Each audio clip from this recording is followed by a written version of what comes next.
안녕하세요. 오늘 제가 말씀드릴 내용은 외래 진료실에서 제게 수술을 받으시고 오셔서 제일 많이 질문하시는 것 중에 하나입니다. 일단은 신장 수술을 받으신 다음에 가장 큰 문제가 어떻게 식사를 하냐는 그런 질문들이에요. 왜냐면 신장 기능이 떨어지기 때문에 소금기나 뭐 단백질, 물의 섭취량 이런 것들이 수술 이전하고는 좀 달라져야 되는 게 사실입니다. 그래서 오늘 말씀드릴 것은 이제 신장 수술, 신장암 수술뿐만 아니라 신장 신우요관, 신우암이나 요관암일 때도 신장과 요관 전체를 드러내기 때문에 그것도 신장을 다 드러내는 수술이죠. 또 하나는 신장 기증, 이제 좋은 의미에서 신부전의 환자분들에게 본인의 신장을 기증을 하는 그런 정상인이었음에도 불구하고 신장을 하나 기증하게 되면 신장 기능이 떨어지거든요. 그러면 이 환자는 아니죠. 이런 분들이 수술 후에 어떻게 회복이 되고 또 어떻게 식사를 하는 게 향후 건강에 도움이 되는지 이런 것들을 좀 알아보려고 해요. 신장 신우암에서 이제 암 환자들이 제일 걱정하는 게 혹시 먹는 거를 잘못 먹어서 또 재발이 되지 않을까 하는 게 가장 큰 걱정인데요.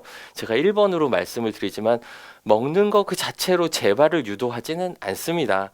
오히려 우리가 보통 먹지 않는 또 아주 뭐 잘 알려지지도 않은 그런 것들을 뭐 찾아서 약재들을 먹거나 이런 것들 때문에 문제가 일어나는 경우가 더 많지. 일상에서 먹는 것들을 제한하지 않기 때문에 일어나는 재발은 있지 않습니다. 그걸 먼저 말씀드립니다. 그러면 간단하게 이제 신장 수술의 종류에 대해서 말씀을 드리려고요. 여기 보시는 바와 같이 신장의 실질과 신장은 신우와 요관과 방광 이렇게 이어져 있는데 신장암은 신장 실질에 아무 데서나 생길 수 있습니다. 작게는 뭐 이렇게 조그맣게 생길 수 있고 크게는 또 더 크게 또 많이 생기고 너무 커서 또는 위치가 나빠서 신우 쪽으로 이렇게 파고드는 이게 이제 3기고요. 3기 암이고 그다음에 요거는 1기라고 하고요. 크기가 보통 7cm가 넘어가면서 주변 장기에 침범은 없는 경우가 2기라고 합니다. 1기 같은 경우에는 우리가 이제 수술하기가 조금 더 용이합니다. 여기 갈까? 요렇게 부분 절제를 하면 완치율이 95% 이상이 됩니다. 완치율이. 부분 절제 단독으로. 그리고 나머지 신장을 다 살릴 수 있습니다. 이렇게 아주 쉬운 위치에 있는 경우에는 쉽게 수술할 수 있지만 부분 절제술을 하지만 작은 암이 1기 암인데 막 요런데 막 안쪽으로 파고들거나 아주 혈관과 가깝게 있는 경우 또 바깥으로 안 나오고 안쪽에 숨어 있는 경우는 사실 부분 절제술 하기가 굉장히 힘든 경우지만 요즘은 저희가 경험이 굉장히 많이 늘어서 대부분이 부분 절제술로 완성이 되고 아주 깨끗하게 잘 치료받고 나가시죠. 2기 신장암은 조금 얘기가 달라요. 2기 신장암은 워낙 크기 때문에 대부분의 의사 선생님들이 이 신장 전체를 떼자고 권유를 하세요. 그런데 뗄 수 없는 경우가 있습니다. 어떤 경우냐? 첫 번째, 신장이 반대쪽이 없어요. 신장암은 걸린 사람은 반대쪽에 신장암이 걸릴 확률이 일반 다른 신장암이 없는 사람보다 5배 정도 높다고 생각하시면 돼요. 뭐 5배 높다고 아주 높은 건 아니고 워낙 신장암의 빈도가 낮기 때문에 다른 사람보다 조금 더 걸릴 확률이 높다는 거죠. 그래서 보통은 단일 신장 그쪽을 떼버리고 요거 하나 남은 신장에서 갑자기 이렇게 많이 큰 암이 생겼을 때 단일 신장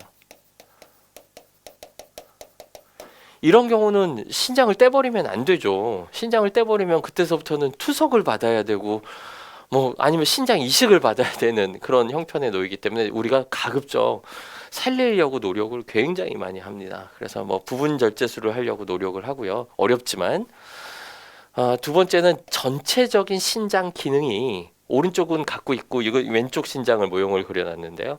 오른쪽도 갖고 있고 왼쪽도 갖고 있는데 당뇨나 고혈압 뭐 이런 것들이 기간이 오래되고 컨트롤이 잘 안 되다 보니까 신장 기능이 뚝뚝뚝뚝뚝뚝 떨어지는 경우가 있습니다. 그럼 우리가 신병증, 만성 신병증이라고 얘기를 하고요. 그런 경우는 조금이라도 더 살려놔야지 혈액 투석으로 가는 확률을 줄일 수가 있어요.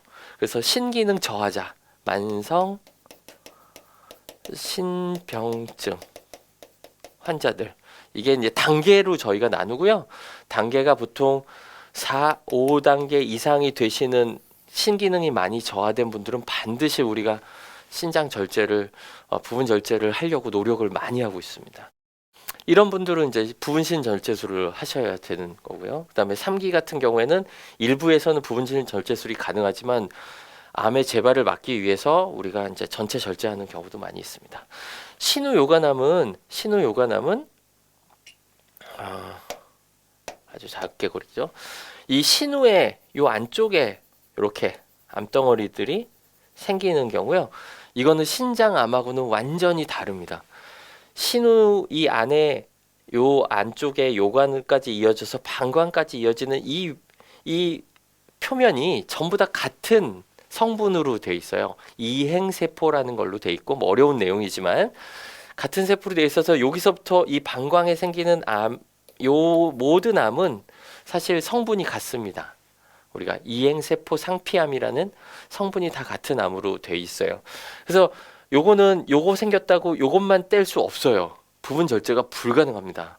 이거는 요거하고 이어져 있는 모든 것들을 다 떼야 되는데 방광은 뗄 수 없으니까 요거는 몇 차례 나눠서 내시경으로 긁어서 보존을 하고 대부분 다 신장 전체와 요관과 방광의 일부까지 떼는 큰 수술을 받게 되죠.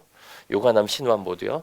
신장 기증은 말 그대로 신장 기능이 없는 아주 낮은 투석을 받고 있는 그런 분들한테 드리는 거라서 신장과 요관의 중간 부위 3분의 2 부위 밑에를 잘라서 드리는 겁니다. 그럼 없는 거죠.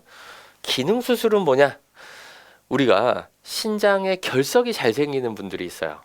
결석 들어보셨을 거예요. 요로 결석 하면 막 통증도 굉장히 많고 막 이런데 그게 방치하고 있거나 뭐 그렇게 된 경우에는 신장에 막 결석이 많이 끼기 시작해요. 막 이런데 요관에도 막 큰 결석이 생기고 그래서 이거를 내시경으로 수술하는 경우도 있지만 복강경이나 로봇 뭐 다른 개복 수술을 이용해서 너무 위험한 경우에는 수술하는 경우도 있습니다. 이 같은 경우도 있고 신우 요관 이행부 폐색은 신우와 요관 사이에 여기가 막혀 있는 분들이 계세요. 이 길이 우리가 하수구가 막힐 때 완전히 막히는 게 아니고 한 80%, 90% 이렇게 막혀서 병이 되시는 분이 계시고 그런 분들을 막힌 부분을 떼주고 다시 이어주는 그런 수술을 하는 경우가 있습니다.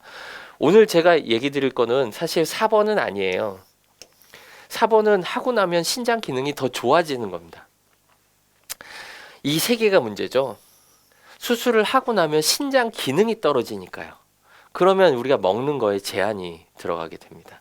그래서 오늘 말씀드리는 거는 요 세 가지에 대해서 말씀을 좀 드리려고 해요.